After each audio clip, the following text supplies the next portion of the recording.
exemplo, esta sesión plenaria extraordinaria do Concello de Villalba, que ten 3 puntos na orde do día. Antes de proceder ao debate de cada un deles, como saben os concelleiros e concelleiras, temos que proceder, dado que non foron sometidos á comisión, á votación da súa inclusión na orde do día. O punto primeiro é a aprobación se procede da moción relativa á modificación de créditos 46-2025 mediante a modalidade de crédito extraordinario. Vamos a proceder a votar a inclusión deste punto na orde do día. Votos a favor. Ben, pues queda aprobada por unanimidade a inclusión deste punto na orde do día. Para que os concelleiros e concelleiras e tamén os veciños e veciñas que nos estén escoitando pues sepan que é o que se trae neste punto, ten que ver coas axudas ARI, que hai que incorporar o crédito correspondente á anualidade 2024 para que se poda facer o pago destas axudas. Por tanto, o que se propón é un crédito extraordinario por importe de 510.145,44 euros. Non sei se algún grupo quere intervir neste punto. Ben, pues procedemos a votar. Votos a favor. Ben, votos en contra. Abstención. Pois queda aprobado cos votos a favor do Partido Socialista, Villalba Aberta, o BNG, dos concelleiros do Partido Popular e a abstención dos restantes 5 concelleiros do Partido Popular. Pasamos ao punto segundo, que a aprobación se procede da moción relativa á modificación das bases de execución do orzamento, relación nominativa de subvencións. Temos que facer igual que no punto anterior. En primeiro lugar, imos votar a ratificación de incluir este punto na orde do día. Votos a favor? Por unanimidade.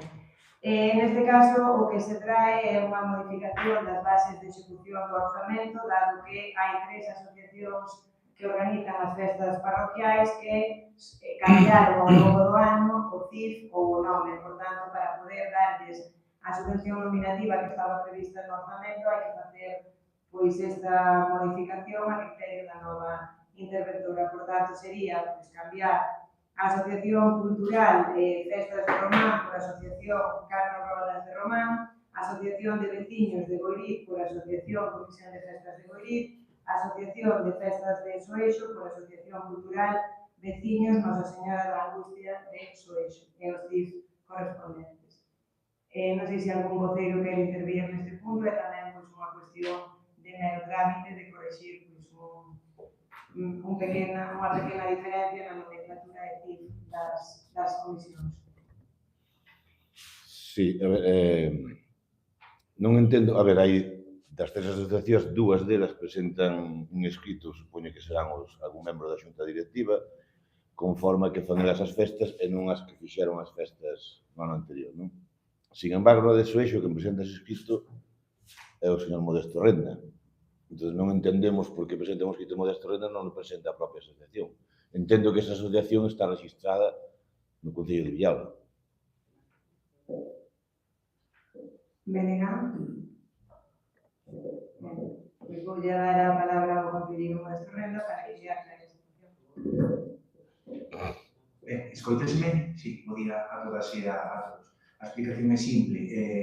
Nos máis dos casos, o que adoita acontecer é que tradicionalmente unha mesma asociación corría ao cargo da organización das festas e na anualidade en concreto se crea outra nova ad hoc por ser xente nova ou por calquera outra circunstancia. No caso de Soeixo era a inversa. Tradicionalmente foi a Asociación de Veciños da Parroquia. O ano pasado deuse esa modificación e agora de novo volven a organizar os veciños a través da Asociación de Veciños da Parroquia.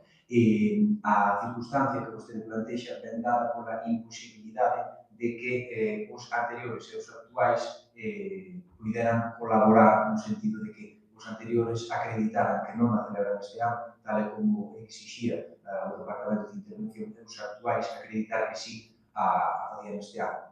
Descoñecemos as razóns, pero foi matemáticamente imposible xuntalos aos dous na Casa do Concello e, por tanto, por operatividade, e toda vez que a ambos os dous, a min, personalmente, me trasladara en certas visitas ao Concello, e tamén eu se fixen constar a concelleira delegada da materia, a concelleira de Cultura, Mónica González, que esta circunstancia era así, pois procedín ao camiño máis rápido que me ofreceu como posibilidade da interventora para que eu acreditara esta circunstancia. Simplemente iso, por operatividade, para que pudera vir este pleno.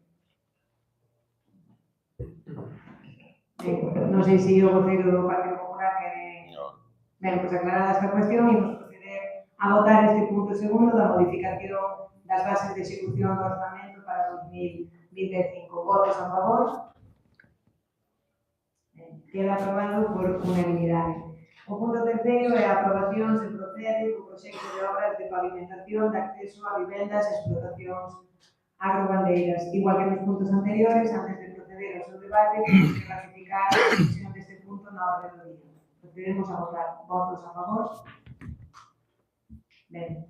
Pois vou a dar a palabra ao concelleiro delegado de Infraestructuras Rurais para que dé conta deste proxecto. Ben, en anteriores sesións ordinarias falábamos aquí dos diferentes grupos da necesidade de que, se non en todos, en prácticamente todos os plenos, se trouxera un proxecto de mellora entre os investimentos no caso urbano, entre os investimentos na zona rural e a zona rural son as nosas parroquias, as que saen claramente perdedores. Por tanto, dedicar o exemplo na medida das posibilidades económicas do noso Concello, e volvemos a traer, pois, como ben dicía a compañeira Marta Rocco, un proxecto de mellora e de regeneración de accesos tanto a vivendas como a explotacións agrobandeiras. Falamos de 8 actuacións en concreto en 7 parroquias diferentes. A primeira delas terá lugar en Carballito. Aquí o que vamos facer é pavimentar, porque actualmente estamos a falar dun camiño de terra, o acceso ao barrio de Xamil. Aquí das unha circunstancia de absoluta injustiza. Os veciños deste barrio, cando acceden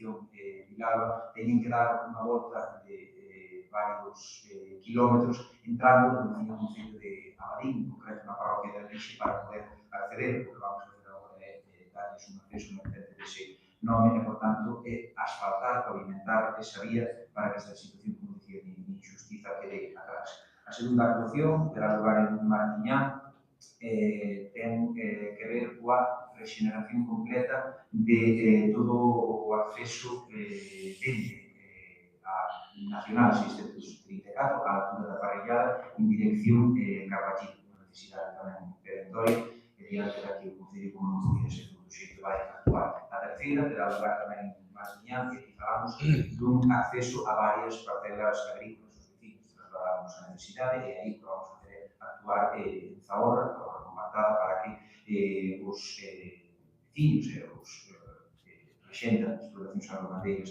non teñamos problemas, sobre todo cando a época de augas que tiñan para acceder ás mesmas. A cuarta terá lugar en Corbello. Aí vamos a ter regenerar completamente o acceso ao barrio de Mouriz, tamén unha reivindicación de varios veciños, de anos de espera, como non podía ser de outro xeito, como antes dicía, non? Coa capacidade económica que temos a este efecto, pues darles cumprida resposta. A quinta terá lugar en Lanzós, onde máis falamos da regeneración completa, neste caso tamén pavimentación ex novo, porque o camiño actualmente está na terra, a unha explotación gandeira. A sexta terá lugar en Moiriz, un acceso a unha vivenda no Campo do Cristo. Aquí quero fazer unha matización, porque tivemos que modificar o proxecto, en tanto que falábamos unha vez máis dun camiño á terra que non era digno para o acceso a ninguna vivenda, plantexámoslo en rega asfáltica, pero como está afectado por patrimonio, neste caso, no camiño de Santiago, tivemos obrigatoriamente que reconducir, vamos a actuar como unha zahorra estabilizada para que, bueno, non é exactamente o mesmo, pero poder dar esta solución a este veciño. O séptimo será, paradóxicamente, na zona urbana, que falamos de cham rústico, que é a conexión do Paseo dos Condes coa Rúa de Bonte, unha reivindicación tamén de moito tempo dos veciños e veciñas, e que pretendemos tamén en materia de mobilidade que se constitúa unha pequena manzana para mellorar a entrada e a saída da Rúa Cidade de Lugo, e, por tanto, que vamos tamén a actuar con rega asfáltica. E, por último, na parroquia de Insua, o oitavo dos viais, os casos vamos a actuar, é o acceso en concreto ao barrio de Santaña, que daba unha circunstancia constancia que varias vivendas tiñan un acceso máis ou menos pavimentado no cal podían acceder no seu coche, pero cando lle permitir calquera tipo de maquinaria ou tamén, pois, diante dunha eventual reforma na que ten que entrar un camión de certo porte, pois que por ser unha zona moi estreita non podía, pois damos un acceso por outro sitio para que non podan hacer estes problemas. Así que nada, agradecendo a consideración favorable de antemano dos grupos, pois é un detalle de infraestructura no que seguimos explicar por respecto deste proxecto. Non sei se algún grupo quere intervir neste punto, Partido Popular. Sí, bo día a todos e a todas. Neste punto coincidimos co concelleiro Modesto Renta. Alegramos tamén por unha parte de que se tamén se realicen obras que moitas veces ao mellor entendemos que non son as suficientes, que podría ser o tema do asfaltado e demais, pero que se utilizan técnicas que ao mellor anteriormente foron criticadas neste pleno, como pode ser un simple explanación de zahorra compactada, que pode dar moitas veces o servicio aos veciños, mellorar a calidad e incluso previr futuras inversións maiores. Por outro lado, entendemos que estas obras, bueno, seguramente na intencionalidade da Concellería estaría poder invertir máis cantidad. Estamos a realidad que é unha inversión bastante escasa, non vamos votar en contra, lógicamente, estamos todos a favor de que estas inversións se poidan realizar e que se poidan ir mellorando a calidad de todos os veciños e, bueno, un pouco neste punto, pois nada, o noso voto vai ser favorable.